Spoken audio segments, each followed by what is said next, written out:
Everyone in the office laughed except her. The millionaire director smirked, waving the document. "If you're so smart, then translate it," he mocked. The cleaning lady looked up, silent, then spoke flawless French. In that moment, the room went dead quiet. Every morning at 7 a.m., Maria arrived at the office, mop in hand and humility in her eyes. She was invisible to most, just the cleaning lady. But today, she would no longer be overlooked. At the weekly team meeting, the millionaire director strutted into the boardroom with a thick foreign document in hand. "Some genius forgot to translate this contract from French," he scoffed, tossing it on the table. "Anyone here smart enough to handle it? Or maybe our cleaning lady can help?" Laughter erupted. Maria, wiping down the glass doors, paused. She turned slowly, walked over, and picked up the paper. Calmly, she read it aloud in perfect French, flawless, poised, effortless. The room fell silent. No one laughed now. The director blinked. You speak French?" Maria nodded. "And Spanish, English, and a bit of Mandarin. I was a professor before I came here." "War changes many things." Embarrassed, the director stammered. "Why didn't you say anything?" "You never asked," she said with a small smile. "You never looked." Whispers rippled through the staff. The mood had shifted, respect replaced ridicule. Later that day, a junior associate approached Maria with an offer. "Would you consider joining our international team? We could use someone like you." Maria glanced toward the boardroom, then back at the young woman. "Thank you," she said, folding her cleaning cloth. "It would be my pleasure." That evening, as the office lights dimmed, Maria walked out, head high, mop left behind. And somewhere inside, the millionaire director sat very still, haunted by the sound of a cleaning lady's perfect French. Because sometimes, the one who's ignored the most, has the last laugh. They called it a harmless joke until it wasn't. Every Friday, the staff gathered in the glass conference room while Mr. Langford, the millionaire director, held court. He loved making people laugh, especially at someone else's expense. This time, his target was Alma, the quiet cleaning lady who barely spoke and never looked anyone in the eye. "Maybe she can handle the numbers better than accounting," Langford joked, holding up a financial report with a missing page. "Alma, come explain this to us." Laughter exploded. Alma paused mid-sweep, eyes narrowing. She walked into the room, her footsteps slow but sure. She picked up the document, scanned it for 5 seconds, then calmly said, "Your projections are wrong. Page 3 is outdated. This model assumes 2018 tax codes. You're overestimating revenue by 12%. Silence. Langford's smirk faded. "Who told you that?" he asked. "No one," Alma replied. "I wrote my thesis on corporate tax structures. Before I cleaned floors, I managed a consulting firm back home." A stunned hush gripped the room. Langford tried to laugh it off, but no one joined in. Word spread fast. By Monday, HR called Alma in not to fire her, but to offer a position in financial analytics. A better desk, a better salary, a better future. Langford was asked to take a leave. The board didn't like bad publicity, and a viral video of a smug millionaire being corrected by a cleaning lady didn't help. Alma didn't gloat. She simply got to work, this time with numbers instead of mops. They thought she was nobody. They mocked her in plain sight. But mockery, she proved, has a price. The office buzzed with shallow chatter, deals, dividends, and designer shoes. No one noticed Rosa as she moved quietly through the marble floors, her cart of supplies squeaking behind her. She was just the cleaning lady, after all. That morning, Mr. Caro, the millionaire CEO, paced in his corner office, furious. A high-stakes merger with a French firm was falling apart, and no one on his executive team could figure out why. The documents were translated, the numbers aligned, on paper, everything was perfect. Yet something was off. During lunch, Caro stormed into the lounge, venting loudly. "It's like they're saying something between the lines. I don't get it. Maybe our cleaning lady has the answer." Laughter followed.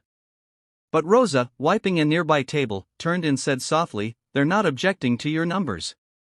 They're objecting to your tone." The room fell still. "What do you mean?" Caro asked, surprised she responded. "The phrasing in your letter," she explained gently, "is technically correct in French, but cold, commanding. To them, it feels disrespectful." "You're talking like a conqueror, not a partner." Caro stared, stunned. "How do you know that?" "I grew up in Marseille," Rosa replied. "My father was a diplomat."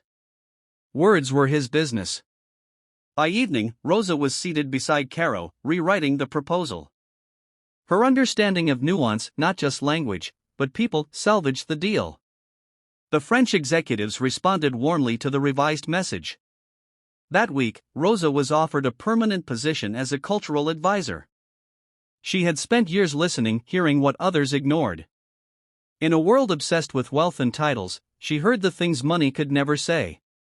And finally, someone listened back. The lobby gleamed with marble, glass, and pride. At the top floor, deals were inked over champagne. At the bottom, Gloria pushed her cleaning cart through corridors lined with secrets. No one noticed her, not really. Just another woman in a uniform, sweeping up after the powerful. But Gloria watched, and more importantly, she listened. Mr. Vale, the company's diamond-backed investor, arrived that week. Sharp suit, sharper tongue. He strutted through the office like he owned it because, technically, he did. One afternoon, he held a private meeting in the conference room. Through the cracked door, he barked orders at his assistant. "Burn the old inventory report. The numbers don't match our story. If the auditors find it, we're finished." Gloria paused, mid-mop, ears catching every word. The next day, Vale made another jab in the break room. You'd think a woman with a broom wouldn't be underfoot so often. Everyone laughed. Gloria smiled quietly, saying nothing. Until the following Monday. The press arrived first. Then the auditors. Finally, the investigators. An anonymous tip had landed in the right hands, complete with photos of the falsified reports and shredded evidence, all retrieved before they vanished. Mr. Vale was escorted out in silence, his diamond empire suddenly built on sand. The company scrambled. Reputations crumbled. Only one person remained calm, Gloria. She turned in her mop and picked up a badge, internal ethics consultant. A new role, custom-made for someone who'd always seen the dirt beneath the polish. They thought she was part of the background. But they forgot, dust settles, diamonds don't. And deception? It always leaves a trail if you're paying attention. Margot had been cleaning the towering glass offices of Langston and Company for 6 years. She never missed a shift, never raised her voice, and never looked anyone in the eye unless they spoke to her first, which was rare. To most, she was invisible. But Margot saw everything. One afternoon, during a tense meeting, a heated debate broke out among the executives. A key client was threatening to pull out, claiming the firm had failed to honor a clause buried in a long-forgotten contract. The CEO, Mr. Rowland, slammed the table. "We've read that thing front to back. That clause doesn't exist." Margot, wiping down a window nearby, hesitated. Then, in a quiet voice, she said, "Page 14. Second paragraph. It's in the addendum added post-signature. Written in smaller font." Heads turned. "What did you say?" Mr. Rowland asked sharply. She met his gaze. "You asked me to clean your office last week. I saw the contract on your desk. I read it while waiting for you to finish a call." Silence. "You can read legal contracts?" another executive asked, stunned. "I studied law in my home country. I never got licensed here, but I still remember what matters." By the end of the day, the clause was confirmed. The client's threat dissolved after a revised agreement, one that Margot helped draft in her off hours. Impressed and humbled, Mr. Rowland offered her a role in the compliance department. "We need people who pay attention," he said. "People who know truth when they see it." Margot accepted with quiet grace. In a world blinded by status, she reminded them all, the truth doesn't need to shout to be heard. Sometimes, the humblest voice in the room is the one that saves it. The boardroom buzzed with arrogance. At the head of the table sat Mr. Dalton, a self-made millionaire who believed money equaled intelligence. He was known for his sharp tongue and even sharper put-downs. Today's victim? An elderly cleaning lady named Lucia, who barely spoke English. She's always around, he sneered, waving a contract in Spanish. Maybe she can explain what this says. Anyone? No? Didn't think so. The room laughed until a voice cut through the noise. I can, Lucia said. Silence fell. Mr. Dalton blinked. Excuse me? Lucia stepped forward, unbothered. You've been misled. The contract states the land you're buying includes a preservation clause. You can't build anything on it. Not unless you want legal trouble. She placed a translation she had written neatly on the table. Dalton's face paled. How do you? I taught literature at the University of Bogota, she said. War brought me here. Cleaning gave me peace. But language? That's still mine. One of the junior lawyers leaned over the paper, confirming her translation was flawless. Heads turned admiring, ashamed. Later that week, Dalton called a private meeting with her. No mockery. No jokes. Just respect. Would you consider a position here? He asked. We need people who understand more than just numbers. Lucia nodded. I understand people.